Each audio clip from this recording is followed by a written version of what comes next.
جەندەر چییە؟ بۆچی تا ئەسا لە کۆمەڵگەی کوردەواریدا بە گومان و ترسەوە دەڕانجێتە ئەم مەسەلەیە؟ بۆچی تا ئەسا لە نێو دەسەڵاتی سیاسی کووردا هاوسەنگی لە نێوان ژن و پیاوەڕانە گیراوە؟ بینەرمانە. لەگەڵ سەرهەڵدانی کۆمەلگای پیشەسازی و گۆڕانی سەرجەم بوارەکانی ژیانی کۆمەڵایەتی و سیاسی و ئابووری لە ڕۆژاوە ڕوانگە بۆ پەیوەندی نێوان ژن و پیاو یان نێر و مێ گۆڕانکاری بەسەرداهات. بزوتنەوەی سیاسی ئافرەتان لەسەر جەمبوارەکانی ژیاندا داوای ماف و ئازادی و یەکسانی زیاتریان دەکرد بۆ ژنان بە تایبەتی لە کاتێکدا کە ئافرەتانی وەکو پیاوان لە کارگە و کارخانەکاندا خەریکی ئیش و بەرەمێنان بوون. سەرهەڵدانی بیرۆکەی جێندەر پەیوەستە بەو تێگەیشتە کە پرسی پیا و ژنێتی یان مێبوون و نوێربوون پەیوەست نییە بە ڕەگەزی بایۆلۆجی مرۆڤ، بەڵکو ئەمە دیاردەیەکی بە تەواوی کۆمەڵایەتیە. ئەوە کۆمەلگایەکە پیاوەتی وەک هێز و ئازایەتی و دەسەڵات دروست دەکات و ژنێتی دەکاتە عیبە و لاوازی و شەرم. لە کۆمەلگای کوردستانیشدا لەگەڵ هەوڵدان بۆ قسەکردن و ئیشکردن لەسەر ئەم چەمکە بەردەوام لەلایەن کەسانی پارێزگار و نەریت پارێزەوە وەک جۆرێک لە هەڕشەسێکی کراوە بۆ سەردا بوو نەریتی باوی کۆمەلگا. ئەوە لە کاتێکدایە کە لە بنەڕەتدا بزوتنەوەی ژنان دەیەوێت جەخت لەسەرەوە بکاتەوە کە نابێت جیاوازی ڕەگەزی لە ڕووی بایۆلۆجیەوە ببێتە پاسا و بۆ چەوسانەوە و سوکایەتیکردن بە ئافرەتان. دەپرسین ئایا ئافرەت و پیا وەک یەکن یان جیاواز؟ بۆچی هەمیشە جیاوازی بایۆلۆجی و جەستەیی نێوان نێر و مێ دەکرێتە پاساوێکی بەهێز بۆ سەرکوتی ئافرەتان و قوڵکردنەوەی دەسەڵاتی نێرسالاری؟ ئایا هەڵگران و بانگەشەکارانی پرسی جێندەر توانی ویانە لە ناوەندە زانستیەکاندا ئەم بابەتە بە وردیشی بکەنەوە؟ مەسەلەی جەندەر لەمەوە بەعزێک وروژێنرا لەو بابەتەوە. تۆ پێت وایە جەندەر حەزەکەم لە پێشە معنایەکی پێیت تێوە خۆت پێناسەیەک وەک خۆت؟ سپاسانەکەم بێگومان. جەندەر ئەتوانین بڵین لە وشەیەکی زۆر سادەوە ئەڕوا بۆ مانایەکی فەلسەفی زۆر زۆر تۆ. جەندەر ئەتوانم بڵێن تێرمێکی تازەیە هاتۆتە ناو دنیای بوارەکانی ژنانەوە. زۆر جار کە پێت دەڵێن جەندەر چییەوە ئەزانی جەندەر تێرمێکە هەر تایبەتە بە ژنان، بەڵام لە ڕاستیاوە نیە. جەندەر واتە هەردووکیش ڕەگەزەکە ژن و پیا. کاتێک کە وشەی جەندەر هاتەکایەوە یەکەم جار بەو مانایەدا نەنرا زۆر بە سادەی پێناسەکرا جەندەر واتە هەردوو ڕەگەز. ئەو ڕەگەزە مێینەیە مەیڵە یا فیمێڵە، مەینەیە نێرینەیە. وردەوردە ئەم چەمکەکاری لەسەر کرا ئەتوانم بڵێم یەکەم کەس کە ئەم بۆچوونەی هێنا بەبێ ئەوەی ناوی جەندەر بەرێ سیمۆن دی بۆڤوار بوو. سیمۆن دی بۆڤوار لە کتێبی The Second Sex بەعەرەبیەکەی کراوەتە عەرەبی الجنس الآخر لەما ناکەیە باس لەوە ئەکا کە لە نێوان ئەم دوو ڕەگەزەیە ئەبێ ڕەگەزێکی تر هەبێت. ئەبێ ڕەگەزێکی تر هەبێ واتە هەندێک جار بە ناوی بێڕەگەزیەوە سەیری مرۆڤایەتەکان بکەین، هەندێک جار وەکو هەردوو ڕەگەز سەیری مرۆڤایەت بکەین. ئەمە توانین دیوێکی زۆر ئیجابی لێ بخوێنەوە، دیوێکی سەربیشی لێ بخوێنینەوە. وردە وردە ئیش لەسەر ئەمە کرا. لەو دیوە ئیجابیانەی کە ئەتوانین ئیش لەسەری بکەین وەکو ئەزانین بە درێژایەتی مرۆڤایەتی کە هەبووە مرۆڤەکان لەسەر یەک شت کۆک بوون، ئەویش پێشێرکردنی مافی ژنانە. ماف نەدان بە ژنە بۆ زۆر شت، تونند و تیژیە بەرامبەر بە ژنان زۆر شت دووبارە بۆتەوە. ئەتوان بڵم لێرە لە ئەوروپا لە ڕۆژهەڵات لە ڕۆژئاوا کۆکن مرۆڤ لەسەری مرۆڤەکان هەمویان کۆکن لەسەری لە مێژووە لەسەر ئەوەی کە زۆر بەی کۆمەڵگەکان ئەگەر بشڵێم هەمویان تونند و تیژی تایە بەرامبەر بە ژنان، مافی ژنانی تیا پێشێل ئەکرێن، ژن بە شێوەیەکی کەم سەیرەکرێت، دوونی شێوەیەکی دوونی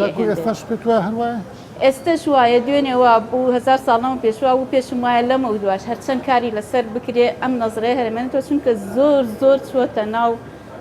چینەکانی کۆمەڵگاوە، زۆر بە زەحمەت ئیشی لەسەر لە کۆمەڵگەی ئەوروپیا بەو شێوەیە کۆمەڵگەی ئەوروپی بەڵێ من تیاژیاوم لە ناو کۆمەڵگەی ئەوروپیا بڵێ تونند و تیژی بە ئاشکرا لەوانەیە نەبێ بڵین بەرامبەر بەژن، بەڵام حتممە لە ناو خێزانەکانە لە ناو کۆمەڵگەکانە کە کاتێ ژنوپیا بەیەکە کۆ بنەوەکو هاوڕێوەکو هەر شتێت تونند و تیژی هەڕوو ئەیات هەر هەیە. پێشێلکردنی ماف زۆر جار بە پێی یاسا ڕێکخراوە، بەڵام هەر جار چوونە پشتی یاساوە چەندین مافی ژنان پێشێلەکرێت، بەڵام ئەتوانم بڵێن جیاوازیەک هەیە لەگەڵ ئێرەیە. بۆ نمونە لەلای خۆمان بە پێی شەریعەت تونند و تیژی تەقنین نەکرێت. بەڕاستی من لێرە ئەمە ئاماژە بم بەوە کە ئەم جارێ جەندەر هاتووە زۆر بەشتیایە هەیە یەکێ لە بەشەکان زۆر جار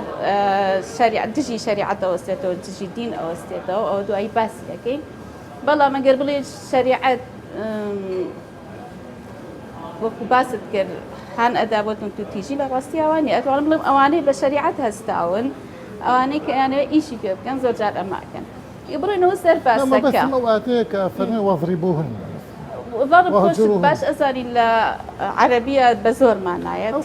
زۆر بەی مانا کە هەیە چەند زەڵب لە قورئانە هاتووە هیچی بە معنای لیان نەهاتووە ئەوانە من تۆی زانین کە باس لە قورئان و مەتبوعەکانی قورئانەکەین جیاوازە کۆن و حەدیث هەموو ئەوە زەربە بە مانای لێدانەهێن ئەتوانی بە هەموو شێوەیەک لە دراوەتەوە کاتە تۆ ناتوانین بڵێ هەر ئەویان ڕاستە منش ناتوانم بڵێم هەر ئەویان یەک شێوەیە لەوە زیاتر لە عولەمایە ئەمانەی تازە محەممەد شەحرورۆوانە باسی لەوە ناکەم کە چەندی لێکدانەوە هەیە ئەگەر باسی بێنەوە سەر باسی جەندەر بۆچی جەندەر دروست بوو وەکوتم لە ڕۆژهەڵات لە ڕۆژاوە لە مێژوو لە ئێستا و لە داهاتووشە ینی دڵنیام پێشێلکاری بەرامبەر بە مافی ئافرەت هەیە پێش 200 ساڵ لەوە پێش لە سەدەکانی 1920 تا ڕێکخراوەکانی ئافرەتان دروست بوو ئیشێکی زۆر کراوە ئیشیش کرا یعنی لە ئێستا لەگەڵ 100 ساڵ لەمە پێشە ئەگەر بەراوردێ بکەین 100 ساڵەوە پێش تەنها 2-3 وڵات مافی دەنگدانیان بەژن نابوو بەڵام لەسەر ئەو هەموو تێکۆشانەی کە ژن کردی ئێستاکە ئەبینی هە وردە ئەم چەمکە بۆچی دروست بوو کەوترا کاتێککە هەر ژن ئیش بۆ ژنەکە دەوری زۆر نەبوو کاتە پێویستە هەردوو ڕەگەز ئیشی بۆ بکە باشە کاتێکڵی جەندەر واتە هەردوو ڕەگەز ئەبێ ئیش باسی ئەوەمان کرد کە لەگەڵ دینە خلافی زۆرە مشکلی جەندەر هەر لە ناو ئیسلامان نەبووە لە ناو مەسیحی و جوولەکەش بەمان شێوە جەندەر زۆر لایەنی هەیە کە ئەتوانین بە شێوەیەکی پۆزتیفانە ئێمە سەیری بکەین بۆ نمونە ئێستا تەوازونی جەندەری باس ئەکرێت لە هەموو شوێنەکە ئەڵێ باوەکو یەک بن ئەمە شتێکی باشە تەوازنی جەندەری لە قوتابخانەکانە ئەڵێ لە سیادا ئەڵێ لە وەزارەتە ئەڵێ لە پەرلەمان ئەمە شتێکی باشە لە بواری دینیش هەندێک شارزایی تێ پێتوانێت لە چ شوێنێکە لە چ شوێنێکە کەوا جەندەر ئێستاکە وەکو بڵێ وەکو فکرەیەک هاتۆتە ناو وڵاتانی ئیسلامیشی گرتووەتەوە بێگومان کە هات زۆر بربەستێکی ینی گەورەی بۆ دروستکرا زۆر ئەیانەوێ بە هەموو شێوەیە گوشەی جەندەر ینی دەربکەن بەڵام تازە واقعیکە و هاتووە جا با جەندەر نەبێ حەیدەر جەندەرە و هاتوو ئەوێ ئیش لەسەر هەردوو ڕەگەزکە باسی لەوە کە لەگەڵ شتێکی ئەم کۆمەڵگەی ئێمە ناگونجێ لەگەڵ دینی ئیسلامان ناگونجێ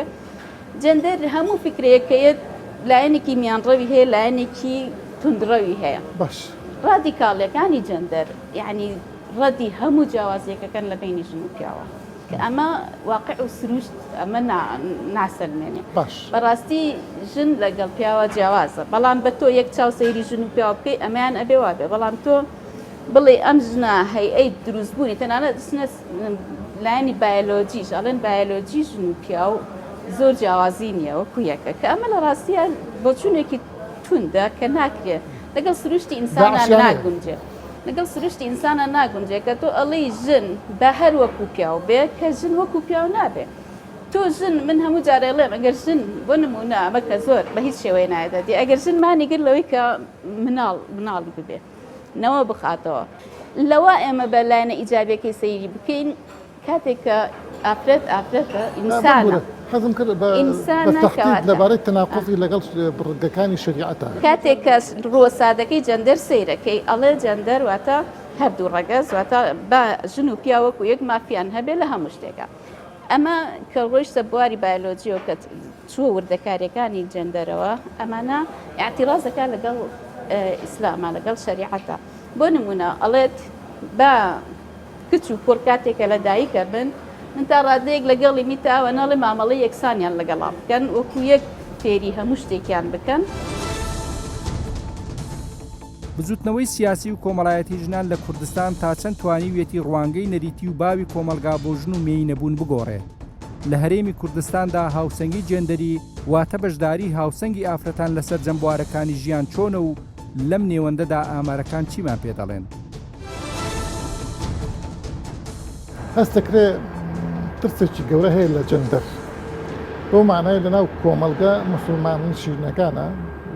طبعا کۆمەلگەی کوردیش بەشێکە لەو کۆمەلگەیە ئەم مەسلێ وەک دێوەزمەیەک وەک پیلانجێڕیەک وەک ئامارێک لەسەر دین سەیرەکرێت پێتوای ئەوە تا چەند ئەسڵی هەیە بەو شێوەیە. بە بڕای من مەسلەی جێندەر و مەسلەی فێمینیزم بەگشتی لە کۆمەلگا خۆرهەڵاتیەکانە تێنەگەیشتنێکی گەورە هەیە لەسەر ئەم پرسانەوە لە پاڵ تێنەگەیشتنەکە هەوڵی گەورە هەیە بۆ بەلاڕێیابردننی لەم ساڵانی دواییە و لە ڕابردووشە ئەگەر ببینی مەسلەی جێندەر بە تایبەتی لەلایەن هەندێک لە هێزە ئیسلامی تونندڕەوەکانەوانی خوێندنەوەی هەڵی بۆ کراوە هەوڵدراوە ئەم خوێندنەوەیە بە بەردەوامی لە ڕێگەی میدیاکانیانەوە لە ڕێگەی کۆبوونەوە و کۆڕەکانیانەوە بە کۆمەلگایە پەخش بکرێت بەڵام مەسلەی جێندەر ئەو ترسەی کە لە کۆمەلگای خۆرهەڵاتەکانەوە لە کۆمەلگای ئێمە بە تایبەتی چواردنی تەنیوە مەسلەی فێمینیزم و جێندەر خۆی ئەگەر بەڕاستی بیری لێ بکەینەوە و بیخوێنینەوە هۆشیاریمان هەبێت دەربارەی دوورە لەو شتانەی کە لی باکراوە پێتوانێ زۆری ئەو ترسە خەتای ئەوانەیە کە نوێنەری ئەو شتن بەتوێن دڕەوی قساکەن ڕادیکاڵن زۆر جار شتی نامەنتقی ئەڵێن بەڵێ بۆ خۆی بەشێک لەوانەی نوێنەرایەتی یان خوان بە نوێنەری فێمینیزم ناساندۆ ڕەنگە کێشیان هەبوو بێ خوان لە فەلسەفەکە و یان فکری فێمینیزمی بەجددی و بە حەقیقی تێنەگەیشت بێتن توندڕە و بوو بن ئامادەی گفتوگویان نەبوو بێ بەڵام مانەی ڕادیکاڵیەوە نییە وەکێبن دیقەتین تاکو ئێستا بڵین لە کۆمەڵگەی کوردەواری ئەم مەسلەیە نەبووتە مەسلەیەکی جددی ئەوانش کە زۆر باسیەکەن زۆریان ئەگەر ئەم قسەیان ڕاست بێ وەکو کاسبی ئیشی لەسەرەکەن زۆریشان هەر زۆر شتێکی دەرونیە تا ئێستا ڕێکخراوەیەکی جددی عقیدی وەکو فکر وەک فەلسەفە وەک معریفەت لەم بارەوە شتێک نییە من پێم وایە ما گەڕێتەوە بۆ یەکر بڵین بزاوتێک یان زوتنەوەیەکی جددی ژنان نییە کە پشبەست بن بە کۆمەڵک پرەنسیپ و ئایدیای خۆیان کە ئەم ئایدیانە بارکراو بن بە فکرێکی جددی ئەگەڕێتەوە بۆ ئەوەی کە کۆمەڵگەی کوردی کۆمەلگایەکە یان بڵین ئینسانی کورد و بەتایبەت ژنی کورد ئینسانێکە دابش کراوە لە بینی کۆمەڵێ گوتاری جیاوازە ئەم ئینسانە پەرپەرت کراوە و ناتوانێت خۆی ڕێکخاتەوە و ئیش بۆ خاڵێککە لە بینی گوتاری ناسیۆنالیزما دابش کراوە خطابی دینی خطابی سیاسی ئەم ئینسانە پەرت کراوە بۆیە ژنی کورد زۆربیان ناتوانن لەناو هێزێکا کۆ ببنەوە کار و خەوات بۆ مافەکانی خۆیان بکەن یانی شەڕە حیزبیەکە لە ناو ژنانیشا بۆتە بەڵێ بەداخەوە بۆ مەسەلەی ڕێکخراوەکان باس ئەوەت کرد بەڵێ دۆزی ژن نەبووتە دۆزێکی جددی لە ناو هەندێک لە ڕێکخراوەکانە دەڵێم هەندێک هەمویاننا مەسەلەی ژنان تەنها دۆزێکە لە سەری دەژین معاشی لە بەرامبەر وەرەگرن خۆیان لە ناوە بڕوایەکی تەواویان بەوە نییە کە ئیش بۆ مەسەلەی بابەتی ژنان بکەن باشە ئێمە لە هەرێمی کوردستان 28 ساڵە دەسەڵاتمان هەیە زۆر جاریش باز لە یەکسانی ژن و پیاوەکرێن بەڵام چ لە ڕووی کۆمەڵگەیەوە چ لە ڕۆی دەسەڵاتەوە تا ئێستا هاوسەنگێکی با بڵێم هاوسەنگێک لە بینی هەردوو جنسەکە هەردوو ڕەگەزەکە هاوسەنگێکی جەندەری یا باڵانس جەندەری نییە لە ناو ئەم کۆمەڵگەیەوە لە ناو حکوومەتیشە تەنانەت ژنان تا ئێستا بە کۆتا بنە پەرلەمانتەر بە دەنگی خۆیان نابن لە ڕاستیە ئەو وەزیرەکانیش بە هەمان شێوە دەتوانێت ئەوەش ڕاست بێتە سەرێکی بڕۆ بە بڕای من ئەگەر باس لە حاڵەتی سیستمی حکومڕانی و دەسەڵاتی کوردی لە ئێستا بکەین ناتوانین دایبڕین لە دەسەڵاتی پێش ڕاپەڕین یعنی ئەوەی کە حیزبە سیاسیەکانمان خەباتیان کردووە بۆ ئەوەی کە بۆ کوردایەتی خەباتیان کردووە هەر لەوێوانێ ئەم دەسەڵاتە پیاوانە بووە ئەوانەی لە شاخ بوون زۆربیان پیاو بوون ئێمە ژنیشمان هەبووە لە شاخ بەڵام زۆرینە پیاوەکان بووە دوجار لە دوای ڕاپەڕینەوانێک کە دەسەڵاتی کوردی حیزبە سیاسیەکانمان یەنە سەر حکومڕانی و دەسەڵاتە گرنەدەست فەزای سیاسی کوردی فەزایەکی شلۆقە تاکو ئێستا جێگیریەکی زۆری بەخۆیەوە نەبینیەوە لە ساڵی 2023 بەدواوە لە دوای پرۆسی ئازادکردنی عێراقەوانێ توانین بڵێین تۆزێک لە ڕووی ئابوووریەوە جێگیری بەخۆی بین مەسەلەی یەکسانی جێندەری و باڵانسکردنی جێندەر و لە کایە سیاسیەکانە لە ناوەندەکانی بڕیارە لە 2023 لە هەرێمی کوردستان زیاتر باسەکرێت لە عالەمیشە ئەم مەسەلەی هەروایە بۆ نمونە لە وڵاتێکی وەکو ئەمریکا لە بریتانیا تا ئێستا ژنان دەتوانین بڵین لە ساڵ 20 سیاسیەکانش کەمتریش پێک نهێنن چ لە پەرلەمان چ لە حکوومەت چ لە ڕۆژانەی سیاسی پێتوانێت ئەوە ڕاست دوای ساڵی 2023 حکوومەتتی هەرێمی کوردستان و دەسەڵاتە سیاسیەکانمان متەئسیر بوون بە سیاسەتی دەرەوەی هەرێم و ئەو کاریگەری و پلانی ئەو کۆمەڵگەکانی دەرەوە ئەو ڕێکخراوانی دێنە هەرێمی کوردستان و با بڵێن هەندێک لە هێزە سیاسەکانمان ناچار بوون هەوڵ بن و هەنگاو بنێن بۆ باڵانسی جێندەری بەڵام ئەوەی هەیە من وەکو خۆم بە باڵانسی جێندەری نابینم لەبەرەوەی کێشەی بنیادی هەیە خەلەلی بنیادی هەیە ئەم هەنگاوی حکوومەتتی هەرێمی کوردستان ئەم هێزە سیاسیانە چونکە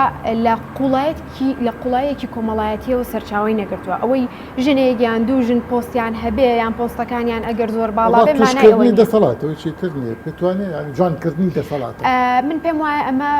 ئەم وجودی ژن کە ئەڵێن ژن با لە پۆستی کارگێڕیان دەسەڵاتی بەڕێوەبردنیان دەسەڵاتی یاسادانانە بێ مانای وانە وجودێکی فیزیکی هەبێ مانای ئەوەیە کە بە مێنتاڵەتێکی ژنانەوە بە دنیابینینێکی ژنانەوە لەوە بێ خۆی ببێ بە نوێنەری مافە فکری و جەستەیەکانی خۆی بەڵام ئەمەی لە هەرێمی کوردستانە ئەبینرێ بە داخەوەوانە و ئامارەکان ئەوەش پژڕاستەکەنەوانێک کە من ئامارێکم لایەگە بتوام لە کابینەی ئەم کابینە تازای حکوومەتتی هەرێمی کوردستانە کە بەپێی یاسا لە پەرلەمانە بێ لە سایاسی ژنان دەسەڵات پێک بێنن لە دەسەڵاتی دادوەریە لە 53 پلەی کارگەڕی تەنها 4 پلەیان لەلایەن ژنانەوە بەڕێوەبرێ وەزارەتی خوێندنی باڵا لە 44 پلەی کارگەڕی تەنها 2 پۆست لەلایەن ژنانەوە بەڕێوەبرێ وەزارەتی پەروەردە لە 139 پلەی کارگەڕی 4 پلە هەیە لە وەزارەتی ڕۆشنبیری هیچ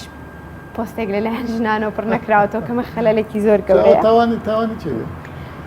تاوانی ئەوە قڵە سیاسی و حزب سیاسیەکان بەبێ جیاوازیەوە دەسەڵاتی جێبەجێکردن تاوانی ژنان خۆشیان هەیە بەڵام سیستمی نێرسالاری زۆر باڵایە و ژنان پێویستە بە هۆشیارێکی کۆمەڵایەتیەوە بێن ئێمە گەرمانەوێ هەنگاو و میکانیزمی جددی بگرینە بەر بۆ باڵانسی جێندەری لە دەسەڵاتی بەڕێوەبردندا ئەبێ لەسەر ئاستی کۆمەڵگە ئیش بکەین و هۆشیاری ژنان بەرز بکرێتەوە کاری بۆ ئایا لایەنی فەرمی توانیوێتی جۆرێک لە هۆشیاری لە نێو خودی ئافرەتاندا دروست بکات و ئەم چەمکەشی بکاتەوە بۆچی تاکو ئێستا لە نێو خودی ژنانیشدا پرسی یەکسانی جێندەری نەبووتە بابەتێکی سەرەکی ئایا پەیوەستە بە دەرفەتی کار یان ڕوانگەی کۆمەلگاوە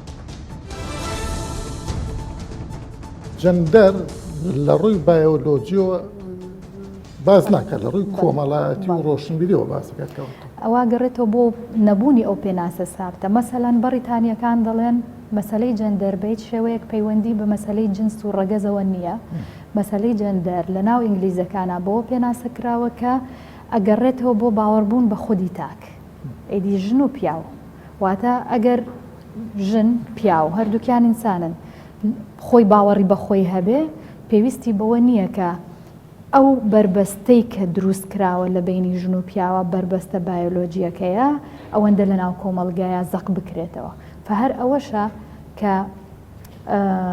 بۆتە هۆی ئەوەی کە باز لەوە کرێ ژن و پیاو نایەکسانن ئەم جیاوازیە تەنها مەسەلە جەستەیی و بایۆلۆجیەکەیە کە ئەمە جەندەر توانیوێتی ئەم کەلیمەیە واتە زاراوی جەندەر توانیوێتی ئەم پرسە لەسەر ئەوە لەو چوارچێوەیە بێنێتە دەرەوە کە ژن و پیاو یەکسانن لە ڕووە ڕۆشنبیری و کۆمەڵایەتی و هەموو ئەو وەزائیف و ئەرک و مافانەی کە هەیە ماعەدا پرسی مەسەلەی جەستەییەکە مەسەلە بایۆلۆجیەکە کە ئەمە جیاوازیە لە بینی ژن و پیاو جەندەر باس لە بایۆلۆجی ناکە باس لە ڕووە کۆمەڵایەتەکە جەندەر بخۆی ئەسڵەن لە کڕۆکی کۆمەڵایەتیەوەیە ئەسڵەن تۆ کۆمەڵگە کێیە کۆمەڵایەتی کێیە هەردوو ڕەگەزن ژن و پیاون جەندەریش هاتووە ئەمەی کۆ کردوتەوە وڵات با بڵێن دانیان پیانەناوە نەشچوونەتە ناوی وڵاتی ئیسلامی شنین بۆ نمونە وڵاتە گرتوەکانی ئەمریکا تا ئێستا ئیمزای نەکردەوە مەسەلەی بەڵام خۆی کاری تیاکە سۆماڵ خۆی کاری خۆی ئێستا ئەوەی کە نەتەوە یەکگرتووەکان بە تایبەتی ئاژانسەکانی UN کە پرسی سەرەکی لە کارکردنی ئەوانە مەسەلەی مناڵ و ژن و گەنجە و نەهێشتنی شەڕە نەهێشتنی ناکۆکیەکانە ئەوەیە کە ئەوان ئێستا ئیشیتیاکەن مەسەلەی یەکسانی جۆری کۆمەڵایەتێ یەکسانی ژن و پیاوە کە ناوی لێناوە یەکسانی جەندەری و بەرنامە و پلانی تایبەتی بۆ هەیە بۆچی مەسەلەن یەکی وڵاتی چووکو ئەمریکا اعتراضی هەیە لەسەری مەسەلە سیاسیە بخۆی وڵات ئاراستەی سیاسی و ئاراستەی دینی و ئەمانە ئاراستەی کۆمەلگاکە دیارە لە لای ئەو نەبۆتە پرسێکی گرنگی ئەوەی کە جێی سەرنج بێ جیاوازیەکی ئەو تۆ لە بینی ژن و پیاوە هەبێ چونکە لەوێ ژن لەگەڵ پیاوە کارەکە ژن لەگەڵ پیاوە بەڕێوەبردنەکە ژن لەگەڵ پیاوە بەشدارە لە هەموو پرسەکانی وڵاتەکە زۆر تێبینی ئەکرێ ینی ئێستا وڵاتانی ئیسلامی تەنانەت سعودیەش ئیمزای کردو ئەو مەسەلەی بەڵام نابینین چ جیاوازێک چ فەرقێک بووە خۆ زۆر نەک هەر مەسەلەی پرسی جەندەر و یەکسانی و ئەوە لە زۆر بابەتی تر هەیە زۆر لە وڵاتان ئیمزایەکەن ئەشنە ناوێەوە بەڵام تا چەند تەطبیقیەکە کاواتە سوودی چییە لێرە؟ سوودەکەی بۆ ئەوە گەڕێتەوە مە ئەگەر کوردستان بێنینە بەرچاو بۆ ئەوە گەڕێتەوە سوودی هەبوونی ئەم پرسانە ئەم مەسەلانە زەمینە سازیە کە بۆ داهاتووە توانی تۆ ئەوەی کە بۆ نمونە سعودیە بۆ بە ئەندام لەو مەسەلەیە و ئیمزای کردووە دانی پیاناوە ئەمە ئەتوانێت زەمینە سازیەکی بۆ بکە هەم لە ناو کۆمەڵگەکەی هەم لە ناو خودی ژنان خۆیانە بتوانن کاری لەسەر بکەن بۆی زیاتر مۆزوعەکەی بەربڵاو بکەنەوە هەتا لە کوردستانیش بە هەمان شێوە خۆستا لە کوردستان تا ڕادەیەک لە هەندێک ڕۆوە ژن توانیوێتی بێتە پێشەوە بەڵام هێشتا نەکەوتونەتە یەکسان یعنی یەکسان نین لەبەرەوەی خودی کۆمەڵگەکە ئەم جیاوازی دروست کردووە من ئێستا جۆم لە تەقریرێ بوو لە ماوەی ئەم شەشمانەی پێشوە لە کوردستان